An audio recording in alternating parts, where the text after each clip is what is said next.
Morning मंडळी, अजून एक आपण नॅचरल जिब्रेलिक ॲसिड आयसोलेट केलेलं आहे. त्याचं क्लोरोफिल बरोबर आपण कॉम्बिनेशन बघू शकता. हे VIR वीर7 GR ग्रोथ रेग्युलेटर आहे. Gibberellic acid growth regulator. त्याच्यानंतर आमचं इयर असतं आणि त्याच्यानंतर हे बॅच कोड वगैरे आहेत आमचे. तर त्या पद्धतीनं आपण क्लोरोफिल ही आयसोलेट करतो आहे. जर तुमच्या एखाद्या वनस्पतीवरती जर फवारणी घ्यायची असेल, त्याची प्रकाश संश्लेषण प्रक्रिया वाढवायची असेल, ग्रोथ वाढवायची असेल, तर आपण अशा पद्धतीनं एक सोल्युशन बनवतो. त्याच्यात क्लोरोफिल ही आयसोलेट करतो, ॲज वेल ॲज आपण जिब्रेलिक ॲसिड ही आयसोलेट करतो.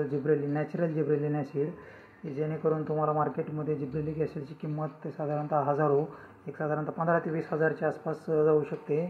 तर आपली ही फक्त 1000 रुपये पर लिटरने आपल्याला अवेलेबल भेटू शकतो with chlorophyll added in that. Okay, thank you very much.